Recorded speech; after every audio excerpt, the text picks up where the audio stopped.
The sun has gone down at Hangman's Hill, and the ghost at Misery Corner isn't walking tonight. So, welcome to the Weird Tales Radio Show, your weekly fix of ghost stories, urban myths, witchcraft, magic, and folklore. And now, here's your host, writer, award-winning journalist, best-selling author, and sometime werewolf hunter, Charles Christian. Hello and welcome to another episode of the Weird Tales Radio Show, the home of geek, folklore and paranormal entertainment, with me, Charles Christian. So once again, we delve into the worlds of weirdness, urban myths, geek culture, ghosts, magic, witchcraft, the occult, and anything else I think will intrigue you. Looking through the diary, I can see that this weekend, technically the Sunday nearest the 26th of August, is Go Topless Day in the United States. This supports the right of women to go topless on gender equality grounds. The argument being, if men can have a constitutional right to walk around bare-chested, then why can't women? Go Topless Days have been taking place since 2007, when it was set up in Nevada by Rael, the leader of the Raelian UFO religion, because, well, perhaps female aliens go around topless. I don't know. Anyway, on with the show. We've another fantastic guest for you this week, the journalist and author Nick Cook, who is going to be taking us through all the A's, as in aliens, Arthur C. Clarke, asymmetrical warfare, and Area 51. Nick Cook is a storyteller and with a background in business consulting and technical journalism. He has written 20 fiction and non-fiction books, including a number of ghost-written Sunday Times bestsellers. His own non-fiction, The Hunt for Zero Point, was an Amazon bestseller on both sides of the Atlantic, while his latest thriller, The Grid, was one of the London Times Books of the Year in 2019. Nick started out as a technology reporter for the well-known military affairs journal Jane's Defence Weekly in the 1980s, rising to become its award-winning aerospace editor, and has maintained a strong interest in technology and technology trends ever since. After Jane's, he set up the consultancy Dynamics, working at the top levels of the aerospace and defence industry to find solutions to global grand challenges such as climate change, renewable energy, pollution, and sustainable/smart resilient cities.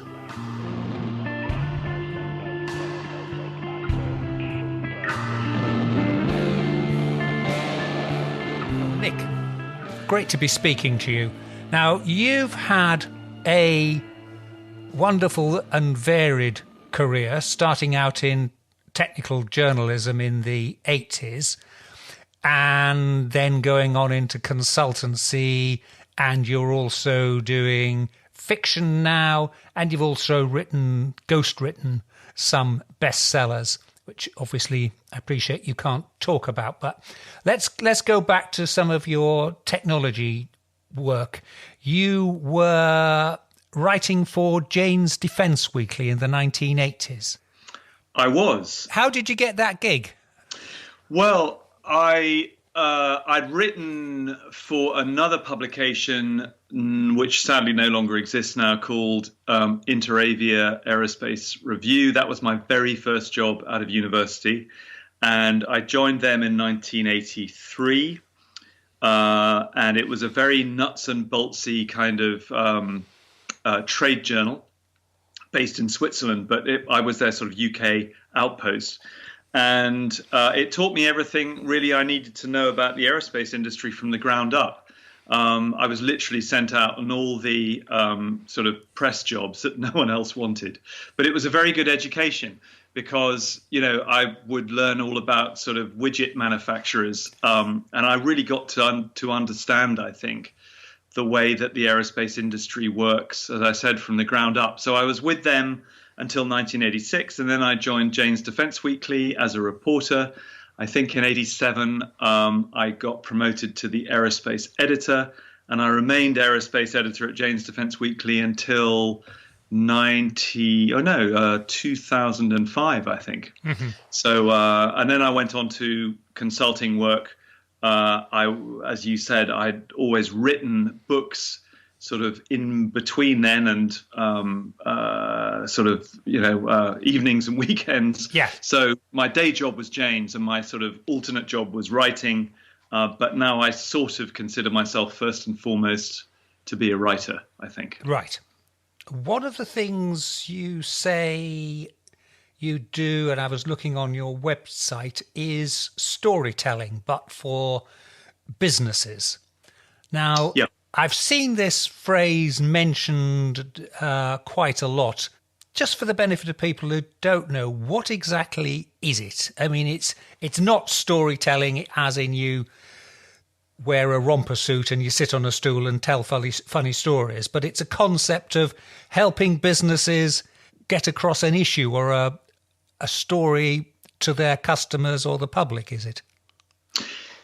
In essence, yes. It's it really arose, I think, out of the just the sort of sheer volumes of information that are out there online.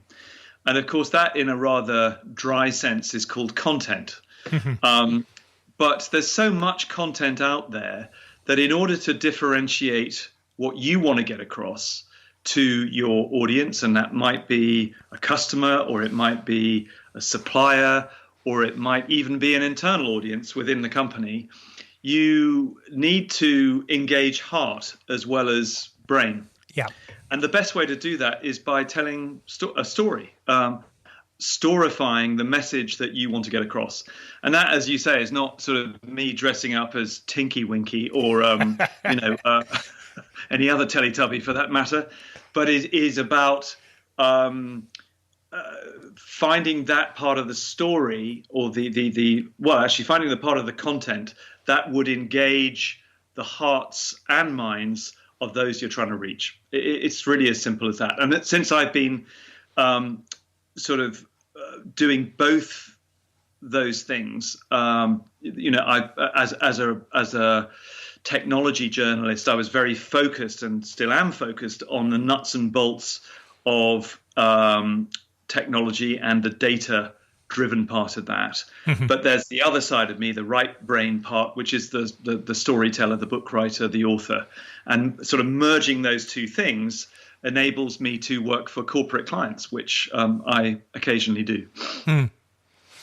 Yes, I mean, you do sometimes wonder whether government should get into that, because they don't seem to be able to get the messages across in simple ways, do they? Obviously, they tell stories, but they are of the Porky Pie variety. But well, there's always that. I mean, that always goes on, and that's another topic of conversation in a way. It's the information, disinformation, and the in the field that I've come from, which is defense journalism. There is an information warfare aspect to how information is used to help achieve your aims on the battlefield, which is sort of an interesting concept, but it exists. I think definitely the thing that I'm talking about is quite. It's not nefarious. I mean, it is. It's an extension of public relations in a way. I mean, PR before the internet was about how you get the attention of a journalist to cover your story. Yeah. Well, it's now about how do you get the attention of a very saturated internet audience, a social media audience, to engage with what you're trying to get across. So, and to do that, you've got to make it interesting. You can't just convey data or send out a press release anymore. No one's going to read that, which is where the sort of the storifying aspect of it comes in. Right, let's wind back to your time as a defence journalist. I've got in the notes here, you spent some time hanging out near Area 51 looking for black planes. Tell me more. I have for my sins, yes. Well, back in the midst of time, before Area 51 was Area 51, it was a place called Groom Lake. And Groom Lake was and is an Air Force test center. It's in the middle of a range, an Air Force range in Nevada called the Nellis Air Force Test Range. That range is about the size of Switzerland. And that range is cordoned off. You are actively discouraged by all kinds of measures and means from entering it. Yes. And then, so as a Jane's editor, I was always aware that Groom Lake existed. It was where famous dark or secret programs like the U-2 spy plane and the SR-71 Blackbird were developed. Mm-hmm. But in the late 1980s, a whole bunch of news stories emerged out of Groom Lake, centered on the testimony of a guy, initially called Bob Lazar, mm-hmm. who talked about captured alien spacecraft being at Area 51. That was what he called it, Area 51. And until that time, that name was not very familiar to outsiders. So in 1992, I was researching a book that I was working on, and I went out to the periphery of Area 51, the Nellis Air Force Ranges, and just hung around to see what I could see. And of course, it's extraordinary to think that's 30 years ago now, and Area 51 seems to have been in our lexicon forever. But back then, as I say, it was a relatively unknown term. And so I was curious to see what I could see. Yeah. I mean, you say it's 30 years ago, but of course, one of the key things was that was really before the internet took off, wasn't it? I mean, before it became user-friendly with web browsers and things. And so we tend to forget just how little information there was other than going to reference books and newspapers and things. Yeah, exactly. Very hard to find out anything. I mean, as you say, it is now so easy just to tap a word or a phrase, however unfamiliar it may be to you, into a search engine, and you get to where you want to go and find out what you need to find out, by and large. But yes, absolutely, Charles. Back then, it was a difficult research was much harder than it is today. That's for sure. And I probably wouldn't have gone out to Area 51 or even have needed to now. I would have just logged onto somebody's website and or a webcam, and I could have done it. But back then, I needed to make the expedition, which but always more fun to do it that way. Yes. Did you actually see anything or find anything? Because, I mean, it's a huge area, so it's not as if it's like peering over the fence surrounding an airport or something. You are the perimeter fencing is a long way from anywhere, isn't it? It is. So the first time I went there, and I went with a colleague as well, so there were two of us. The first time I went there, I think it was in March 1992. It was extremely cold. We sort of perched ourselves on a rock. I think it was about 12 or 15 miles from the base itself, which was about as close as you could get without being pulled over and interrogated. And the second time, we weren't that much closer, but I think we were a little bit higher up.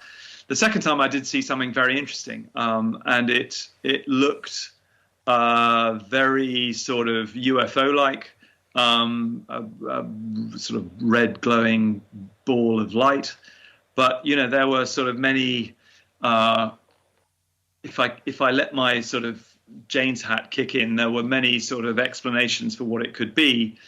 It didn't have to be a flying saucer. In fact, that was the very last thing that I thought it probably was.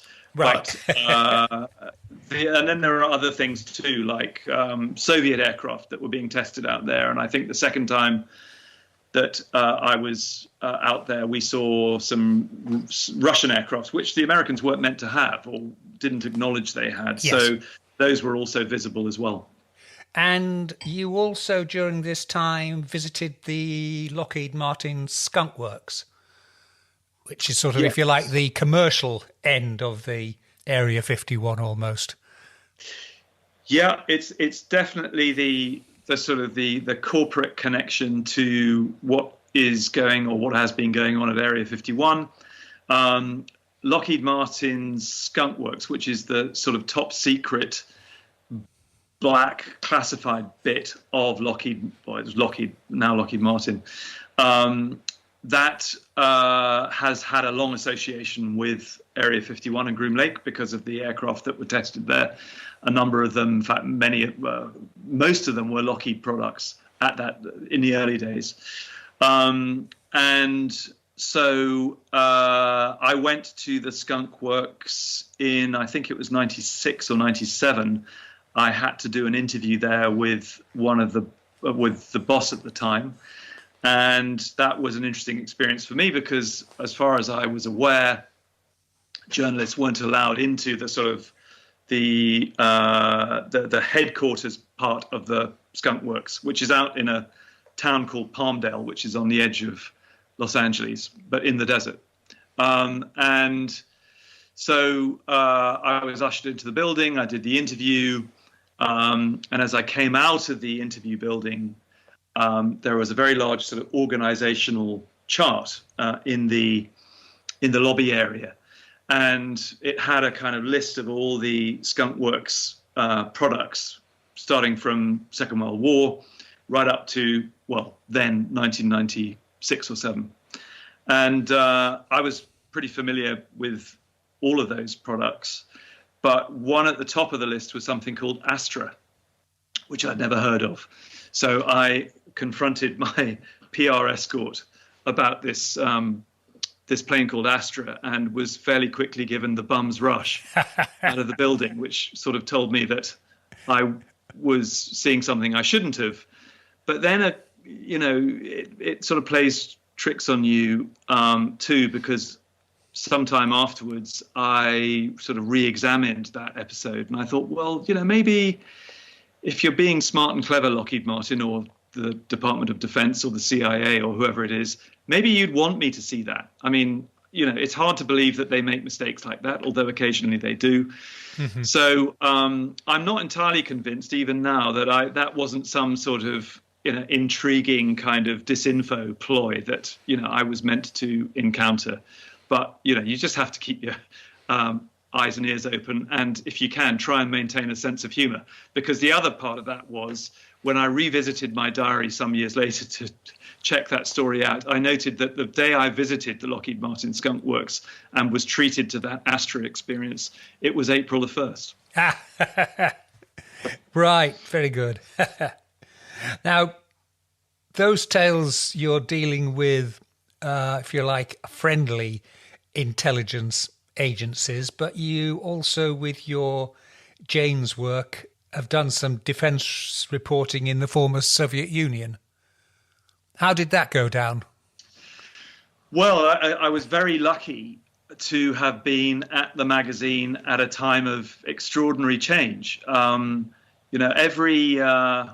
Every year back in the 80s, during the Reagan administration, the Pentagon would release a document called Soviet Military Power, which was a great big, thick book almost, which documented what it believed from an intelligence standpoint the Soviet Union was up to militarily. Mm-hmm. And it was always sort of awaited, in my world anyway, it was awaited with some anticipation because you wanted to know what the Pentagon thought was sort of up and coming in the world of Soviet military technology. And right up until, I have to remind myself that right up until, months, maybe even just weeks before the fall of the Berlin Wall, no one saw it coming. No intelligence agency saw that coming. So it was a fascinating time to be reporting on all of that for me, particularly as in those years leading up to that, I had speculated on what the Soviet Union was doing in the military aerospace field. That was part of my job. But in 1989, after the wall fell, we were allowed to go and visit those places that hitherto had just been off limits in the Soviet Union. So along with other journalists, I went out to air shows out there, and I interviewed ministers who previously had been, off limits. One of the most interesting trips I went on was in 1991. In fact, it was just after the abortive coup by Soviet hardliners in August 1991. We're just on the anniversary of it, I think, this week, aren't we? We are. It's extraordinary. And I was reminiscing about it because I had interviewed just before the coup, I had just done an interview with the Soviet chief of the general staff, so the head of the army, as a guy called Marshal Shaposhnikov. And back in those days, we had to do interviews like that by fax. So I faxed my questions in. The fax came back with his answers. And we ran quite a sort of unusual interview because these people weren't in the habit of talking to Western publications, let alone Western defense journals. And so we'd run this piece in Jane's Defense Weekly, interviewing him. And then the coup happened, and Shaposhnikov was at the time thought to be the sort of linchpin, or one of the linchpins in the coup plotting sort of arrangements, that he was perhaps one of the people behind the coup. So it was a time of great sort of upheaval, speculation. I went across to the Soviet Union a few weeks later and went on a sort of industry trip down the River Volga on a Volga river cruiser, which again was fascinating because we were jumping off at various points down the river for about 1,000 miles and seeing MiG factories and tank factories. And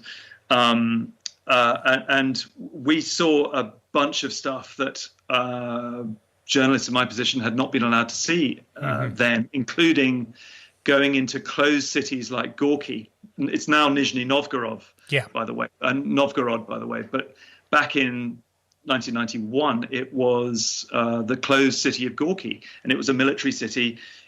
No foreigners were allowed in, and if you were a Soviet citizen, you had to have a passport allowing you entry and exit from it because there was so much secret stuff going on in there. So, to see the Soviet Union opening up at a time like that as a journalist was just fascinating. What happened to Marshal Shaposhnikov? Yes. Do you know? I don't know, or at least I can't remember. I think in the end, what happened in the coup, of course, is the coup just melted away. I think the plotters dispatched a few tanks to the Russian Parliament building, fired a few shots at the building, and that, I believe, or I seem to remember, was when Boris Yeltsin came out and jumped on a tank and said, are we going to do this or not? And actually, at that point, the coup just melted away. Thank God. Otherwise, it could have been, extremely unpleasant, and there might have been a civil war. Now, you were mentioning how nobody saw the Berlin Wall coming down. Well, at the moment, 30 years later, we've also got, I suppose, nobody or a lot of people didn't see Afghanistan going the way it's just gone in the last few days. I see in the notes one of the things you're interested in is what you call the new conflict paradigm with unconventional and hybrid wars. And Afghanistan is surely a classic example of that you've got a high-tech state in the sense of the United States being completely unable to control a fairly raggle-tag bunch of unstructured fighters. Yeah, it is a prime example of what we used to call an asymmetric war, where you have one side with massive superior technical strength, the United States and its NATO allies.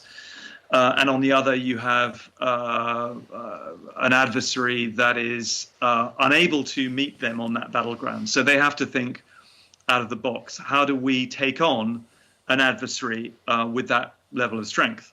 And of course, in 20 years ago on 9/11, that capacity to wage asymmetric warfare was brought into horrendous focus with the attack on the Twin Towers.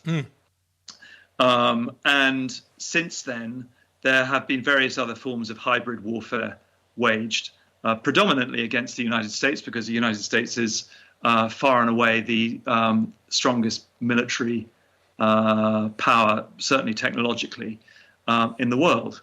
So you get cyber attacks on US infrastructure and indeed our own infrastructure targets. And those could range from sort of military and defense industry type organizations which are plundered for their secrets. So that's sort of one form of hybrid warfare attack or plunder operation. And then, of course, others horrifically include the attack on Salisbury using a nerve agent, which killed a UK citizen.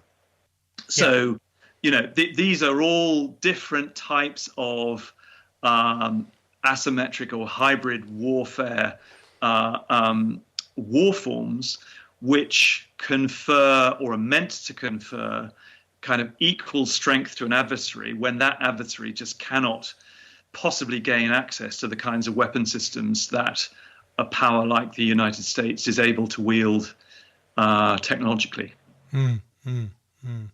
I think we're probably agreed that we've just got to live with it. It's not an issue that's going to go away. It's going to continue, if not possibly getting worse as the likes of state-sponsored hackers build up their skills. Yeah, I mean, in my estimation, as a former defense journalist, but someone who still keeps a firm kind of weather eye on all of that scene, it makes the world a very dangerous place. We are, unfortunately, living in a very dangerous era. I thought the Cold War was bad. It felt really bad, and it was serious, of course, in the mid 1980s. I think the kind of doomsday clock had shifted pretty close to midnight on occasion. But I suppose, what we couldn't see then, but we can see now, is that was a pretty structured bipolar conflict. What we have now is a multipolar threat environment where there are any number of dangerous weapons at play, including, as we've just discussed, chemical agents. And there are people now who are apparently not afraid to use them. So it just makes for a very unsettling time. And, part of my interests are in working with the aerospace and defense industry, which is what I have been doing, to try and see if there are alternate ways that aerospace and defense sector technology can actually defuse conflict type situations that are brought on by scarce resources. So we live in an era of very scarce resource, which causes competition for those resources and therefore antagonism, and ultimately, if we're not careful, it can cause conflict. But also climate change. Climate change is a horrible expression, but it's a force multiplier when it comes to threat. Where if our planet is getting hotter and habitats are being destroyed, including water tables that are just disappearing, then again that is putting pressure on countries that are suffering under that regime, the adverse climate regime, to do things that they wouldn't normally do. And one of those things might be to attack your neighbor if your neighbor is seen to have more water than you have. But I think there are ways that the aerospace and defense industry can work with those countries and with large organizations in other industrial sectors to de-risk those levels of risk and potential conflict. You're listening to the Weird Tales radio show with Charles Christian. How do they do that? Well, if you go onto my website, which is www.nickcook.works, we started, a bunch of colleagues of mine and I started a pro bono campaign last year, which demonstrated ways in which the aerospace and defense industry can work with the supply chains of other organizations to do things like intervene in the pandemic, which is actually what it did do. You may remember at the very beginning of the pandemic in sort of March last year, here in the UK, the government sort of put a shout out to industry to help, and actually industry off its own bat did in many areas. And aerospace and defense said, well, we can make PPE. We can turn our factories over to making medical protective equipment, which is what it did do. And there are some big companies, both here and in the States, that turned over some of their expertise to doing that. Now, I had previously worked with, a decade and a half ago, some companies, large aerospace and defense companies, who were minded to do the same thing. There was a sort of window after the 2008 crash, and for about 5 or 6 years, where those companies really wanted to explore ways in which they could work with other companies to fight climate change. Mm-hmm. And actually, it'd be a brilliant thing if they would, because if you think about the platforms, as aerospace companies call them, that they build routinely, those platforms which range from satellites in space right down to submarines and UAVs and underwater vehicles of, sort of robotic types, and everything in between. That's what they build. So these companies know all about the planetary ecosystem, from subsea to space. And what aerospace and defense is very good at is building systems at scale. So they are able to scale things up to a kind of big degree. And of course, that is what the combating of climate change needs. It needs for innovative ideas developed by all kinds of people to be deployed at scale. And so that's what we were exploring a decade and a half ago. And that's sort of come back now.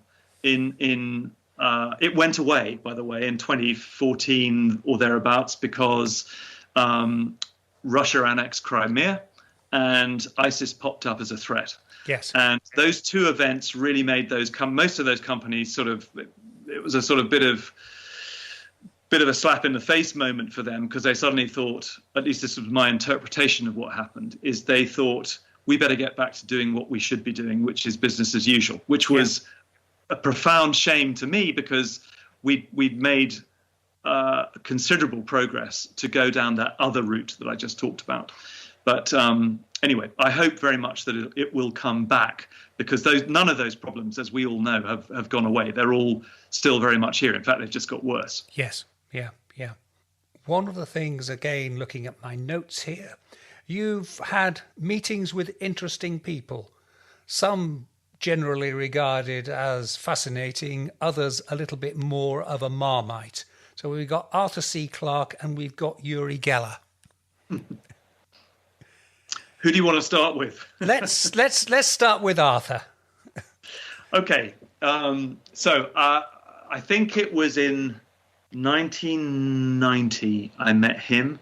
My parents were diplomats, and they happened to be based in Colombo in Sri Lanka at the time. So Arthur C. Clarke lived in Sri Lanka, and I'd always been a huge fan of his work, and a massive fan of 2001: A Space Odyssey. So I managed to wangle an interview with him on the basis that it would appear in Jane's Defence Weekly. Yeah. And which is, in fact, what happened. So I went to visit him at his home, and we talked for a couple of hours, and about an hour of that was given over to my formally interviewing him, and that interview, as I say, went into Jane's. But the rest of the time, we just chatted. And it was sort of right at the beginning of the time when I started to develop a sort of bit of an esoteric interest in unconventional aerospace platforms. Yeah. So Arthur C. Clarke's views on that were of interest to me. He was quite sort of staunchly anti-UFOs in a way. I mean, I don't think he believed in them, or if he did, he certainly didn't want to give the impression that he did. So he was quite keen to refer me to sort of NASA guys who I knew were quite against the whole sort of UFO subject area. So that was a fascinating meeting. Yuri Geller, that came about because I wrote a book came out in 2001 called The Hunt for Zero Point, which detailed that sort of esoteric side of the aerospace and defense industry. It was about whether the United States, in particular, had covered up a novel exotic propulsion source, which, I mean, loosely speaking, you could say might have resulted in a technology that would look UFO-like in its capabilities. Mm-hmm. So that book, The Hunt for Zero Point, was a bit of a calling card for me in that whilst it was quite a taboo thing to have written then, given the position that I had and the industry I was reporting on, a lot of people responded to it. Your term, but in a very Marmite way. Yes. They either liked it or they loved it, or they hated it. But Yuri Geller rang me up and said he'd read the book and he was really interested to talk to me about the research that I'd done for it. Would I come over and meet him? So I said, yep, that would be great. I think he'd just been on I'm a Celebrity, Get Me Out of Here. So my kids were very keen for me to go and meet him. So I did. And I sort of joked to the family about Yuri doing a spoon bending trick, not thinking for a second that he would. But the moment I walked into the door, he said, "Hey Nick, do you want me to bend some spoons?" so he did, and then I said to him, "Well, that's amazing, because it really was extraordinary. In fact, actually, if you bear with me a second, so that is the Yuri Geller bent spoon. Wow! From that time, autographed as well, by the look of it. Yeah, it is. Yes, you can see. Actually, it's to my daughter, in right? Fact. But I'm being its custodian. So that was the spoon. Actually, he bent on the second occasion, because I said on the first occasion, "What a shame my kids aren't here, because they would really love to have seen this." So he said, "Well, bring your family next time. Come back in a week or two. Bring your family. Oh, and bring your own spoons." So my mother-in-law lived quite close by to where he lived, which is just outside London, and so we passed by her beforehand, picked up a couple of her really sturdy Sheffield steel teaspoons. And the second time, because I knew where the teaspoons had come from, and also the second time, Yuri never touched the spoons himself. My son Will had a friend of his who was staying with us come with us, and Will's friend was called John. He held the spoon. Yuri never touched the spoon. I watched very carefully. As I say, the spoons were ours, and there were two of them. So two spoons, they were sort of nested inside each other. And this time, again, it bent to that right angle, and we watched it happen in front of our eyes, and it continued to bend on the table when when John put it down. And I came away, I am actually a believer. He is controversial, as you say. He is Mr. Marmite, but there is no way he could have done that trick, if that's what you want to call it, by subterfuge, because he never touched the spoons, as I say, and they were our own spoons. So, I leave that with the court, but that was my experience of being with Yuri Geller a couple of times. Again, looking at your notes, you've got my notes here. Consciousness and the nature of reality. Does that really fit? Would that fit in with Yuri Geller then? That there are still lots of things we really don't understand in the world that defy normal explanation. I believe that to be true. In fact, I'm rather encouraged that it is that way. I've spent much of my life sort of reporting on nuts and bolts technology, and I've seen a progression of that technology in a certain sector, which is aerospace and defense. And that's, in some ways, is quite predictable. Every now and again, you get a bit of breakthrough technology or a sort of, a particularly gruesome quantum leap weapon system, like, for example, nuclear weapons. I mean, they broke the mold, as it were. And there are others too. Directed energy weapons are another one. So like laser weapons and microwave weaponry. Those are directed energy weapons, and they are breakthrough weapon systems that you don't sort of normally see coming.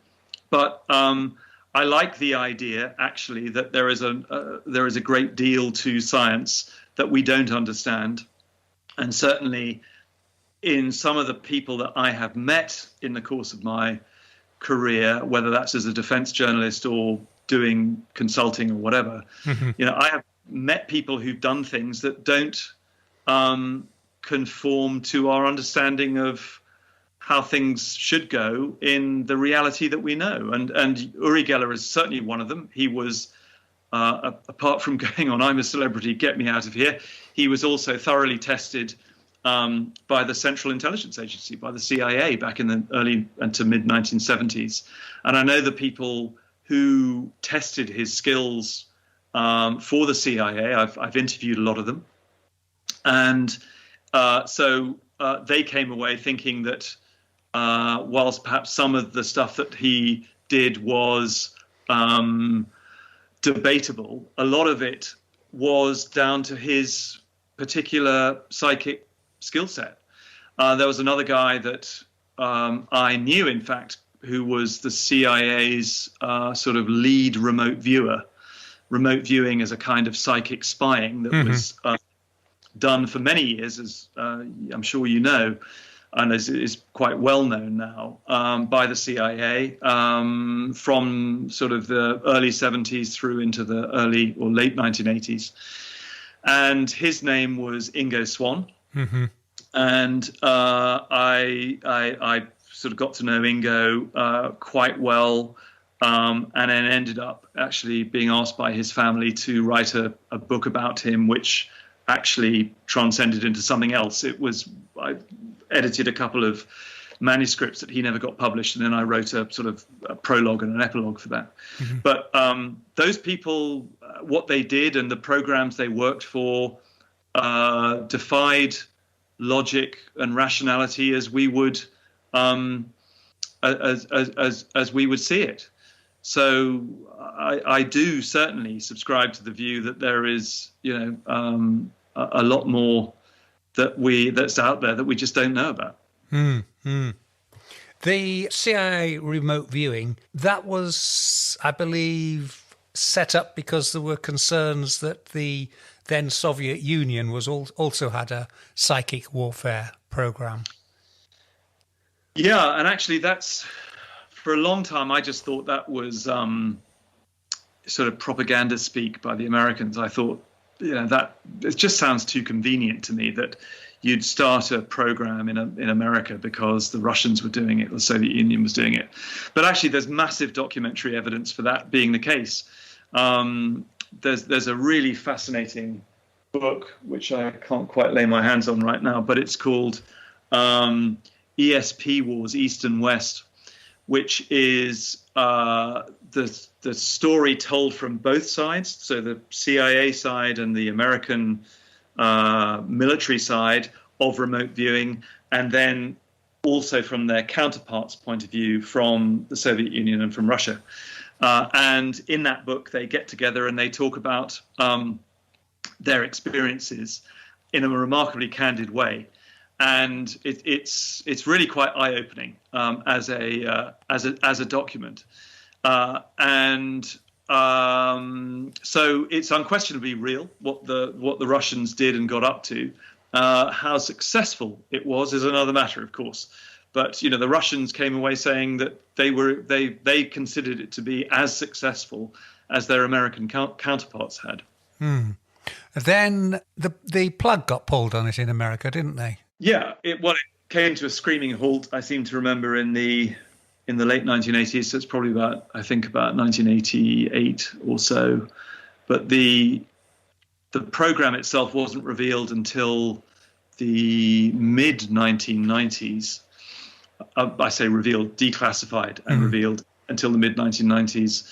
But again, in my Jane's career, I spent an awful lot of time following the Woodward and Bernstein adage, which was follow the money.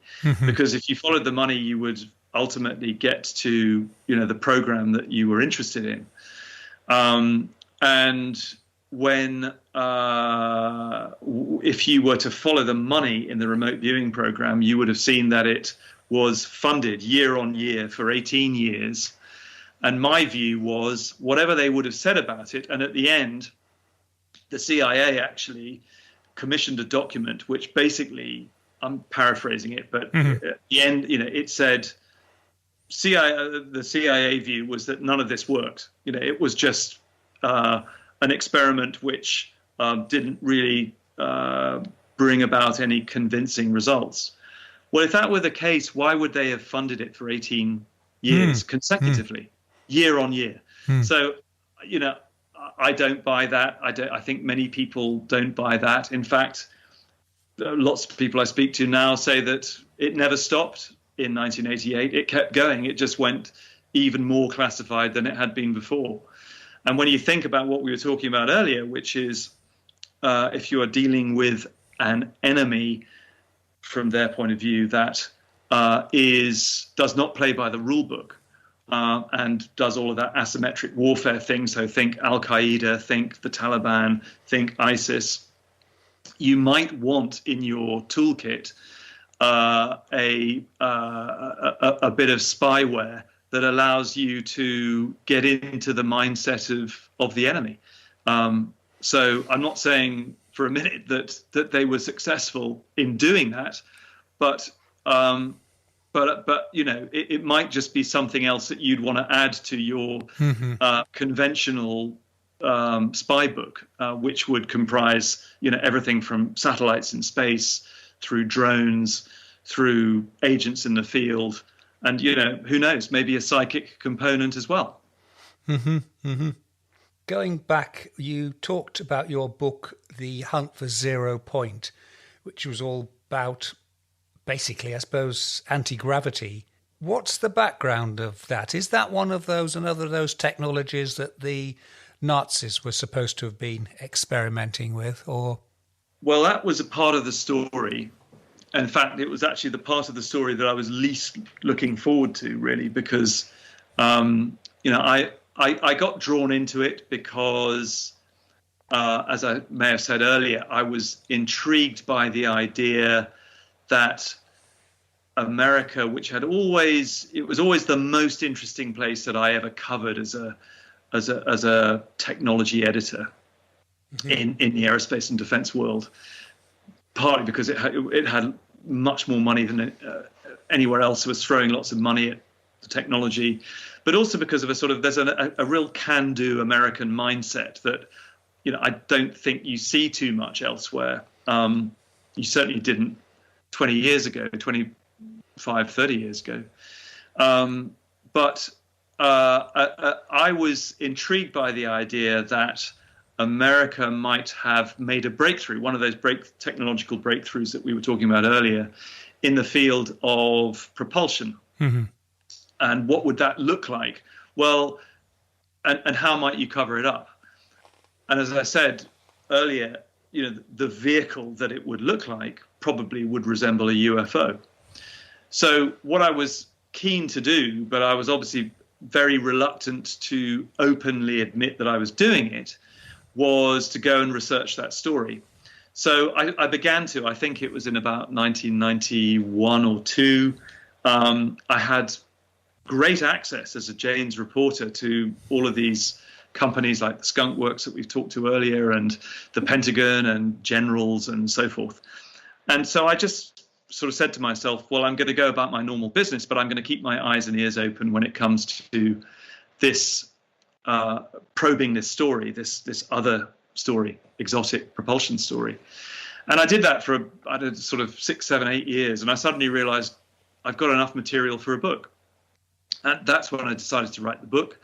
And it takes the reader from that sort of inception idea, and it was triggered by a rather extraordinary article that landed on my desk when I was at Jane's, which basically said, it was from the 1950s, it said that all of these aerospace companies like Boeing and Convair and Lockheed were looking at anti-gravity technology then.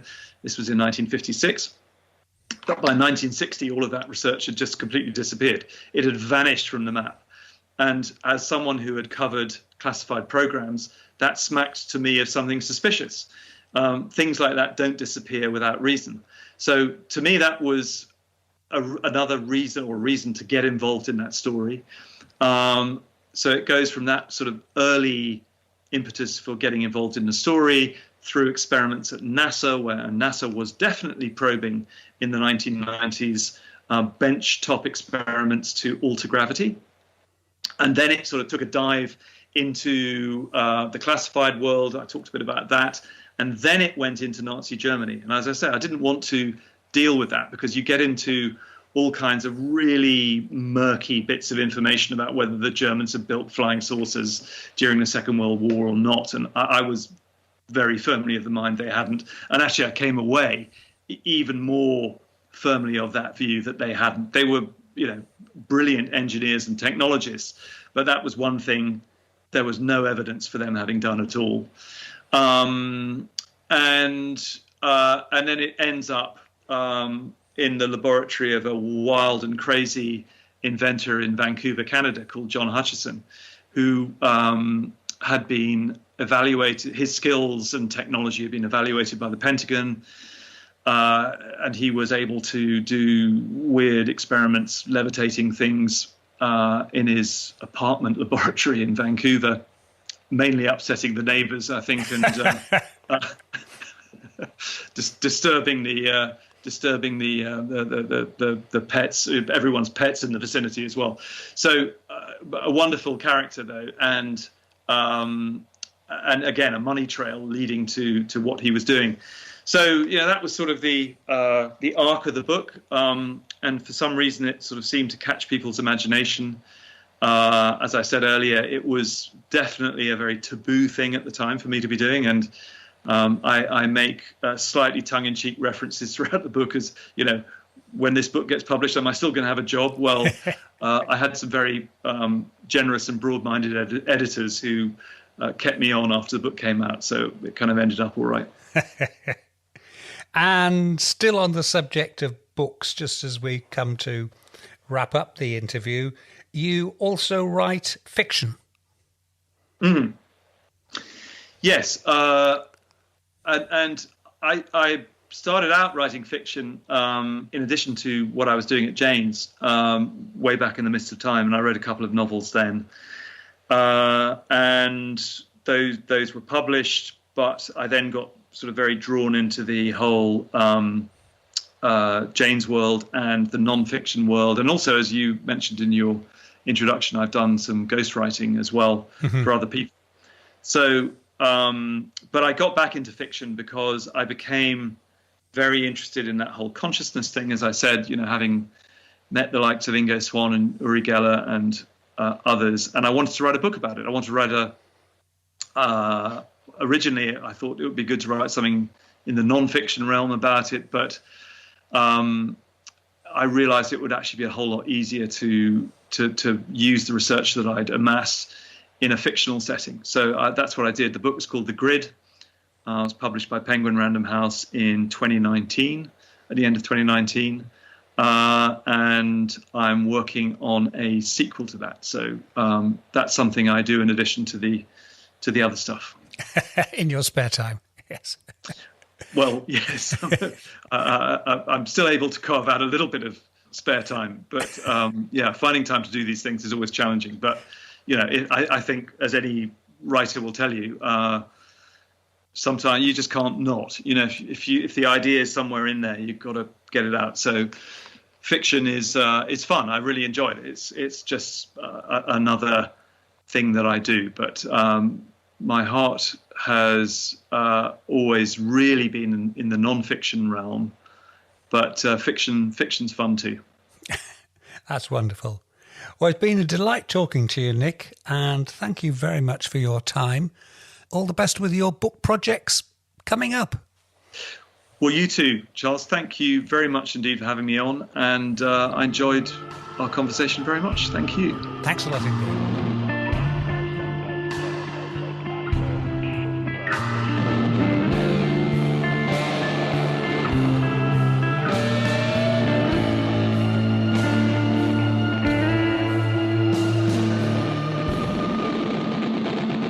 Once again, a big thank you to this week's guest, Nick Cook.